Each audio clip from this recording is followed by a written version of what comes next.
किसी भी मिरेकल को, किसी भी चंगाई को, किसी भी बरकत को जो परमेश्वर आपकी लाइफ में दे, उसको गाली कभी नहीं देना, चाहे वो शारीरिक बरकत हो, चाहे वो आत्मिक बरकत हो। आमीन। लेकिन हमें कंप्लीट रहना है जो परमेश्वर ने हमारे लिए किया। अगर उसने अकेला पाप माफ करना होता तो आता, अपना लहू बहाता, पर बाइबल कहती वो गरीब घर में जन्मा ताकि हमारे श्राप टूटे। पर बाइबल कहती वो उसने कोड़े खाए ताकि हम अपने शारीरिक बीमारियों से और सिकनेस और डिजीज से और कमजोरियों से आजाद हों। हमारे अपराधों के कारण लिखा वो घायल किया गया, उसकी सुंदरता आदमियों के जैसी नहीं रह गई थी ताकि आप सुंदर बन सके। वो शर्मिंदगी उठाता रहा ताकि आप शर्मिंदगी से आजाद हो सके।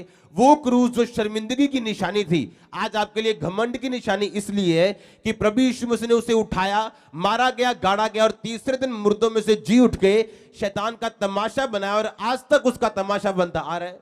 आप जानते हैं इजरायली लोग कभी विश्वास ना करते। मूसा को परमेश्वर ने भेजा, मूसा कहता मैं कैसे जानूं कि मुझे तूने भेजा है, लोग कैसे विश्वास करेंगे। परमेश्वर ने कहा ये कुछ मैं चिन्ह तुझे देता हूं, जब तू अपनी छड़ी फेंकेगा तो ये सांप बन जाएगी, जब तू अपना हाथ अपनी छाती के ऊपर रखेगा तो ये कोड़ी हो जाएगा, जब दोबारा रखेगा तो फिर ठीक हो जाएगा, जब तू छड़ी फिर उठाएगा, सांप को उठाएगा तो फिर छड़ी बन जाएगी। और ऐसे ही मैं मिस्री लोगों को कुछ निशानियां दूंगा, मैं तुमको निशानियां दूंगा, तुम्हारे लोगों के बीच में चमत्कार करूंगा ताकि तुम लोग ये जान सको कि मैं जीवित हूं और तुम्हें पवित्रताई में रहना है, तुम्हें आत्मिक रहना है, तुम्हें मेरे साथ जुड़े हुए रहना है।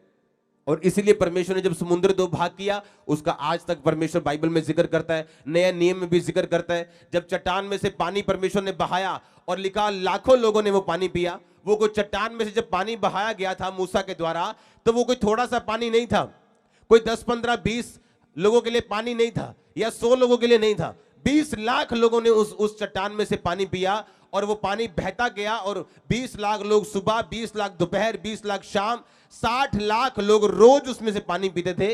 इतना बड़ा परमेश्वर ने काम किया। लेकिन क्यों?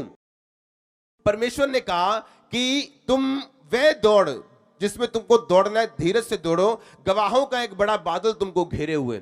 जब हम गवाहियां सुनते हैं, ये गवाहियां किस बात का सबूत है? आज चर्च में ऐसे लोग बैठे हैं जिनको आज उद्धार की जरूरत नहीं, क्योंकि वो उद्धार पा चुके हैं, वो प्रार्थना कर रहे हैं, लेकिन उनको हो सकता है फाइनेंशियल मिरेकल की जरूरत हो। लेकिन कोई बंदा ऐसा है जिसके पास पैसा भी है, सब कुछ है, उसे किसी गवाही से मतलब नहीं कि मुझे बरकत मिल जाए, चंगाई मिल जाए, लेकिन वो मन में शांति नहीं, उसे पता कि वो नरक जा रहा है। उसके लिए ये वचन है। परमेश्वर हर एक तरह की गवाही को चर्च में खड़ा करता है ताकि हर एक बंदा उस गवाही से सीख सके और हर एक बंदे की लाइफ में काम हो सके। और परमेश्वर ने कहा वो गवाहों का बादल तुमको इसलिए घेरे हुए है ताकि तुम अपनी दौड़ को, जो स्वर्गीय दौड़ है, उसको दौड़ सको और जीत सको और हर एक रोकने वाली वस्तु और उलझाने वाले पाप को दूर कर सको। पुराने नियम में इसलिए परमेश्वर ने काम किए ताकि लोग समझ सके कि मैं जीवित परमेश्वर हूं, ताकि वो इधर उधर ना भागे, ताकि वो मूर्ति पूजा में ना भागे और जान सके कि मैं जीवता परमेश्वर हूं और मेरी आराधना कर सके और मेरे साथ जुड़े रह सके। और परमेश्वर ने कहा तो हर एक रोकने वाली वस्तु और उलझाने वाला पाप अपनी जिंदगी से दूर करो। अब आप समझ गए ये गवाहियां किस लिए? क्योंकि परमेश्वर आपको बताता है कि मैं जीवित परमेश्वर हूं, मैं सब कुछ करने की ताकत रखता हूं, सब कुछ करने की सामर्थ्य रखता हूं, तुझे मेरे पीछे दौड़ना है। अगर परमेश्वर चंगा कर सकता है तो वही परमेश्वर उद्धार दे सकता है, वही परमेश्वर मुक्ति भी दे सकता है। जो इस दुनिया में काम नहीं कर सकता, क्या गारंटी ऊपर काम करेगा वो? अगर इस दुनिया में अगर वो काम कर सकता है परमेश्वर, तो वो सब दुनिया का परमेश्वर है, वो आपका और मेरा भी परमेश्वर है और जीवित परमेश्वर है।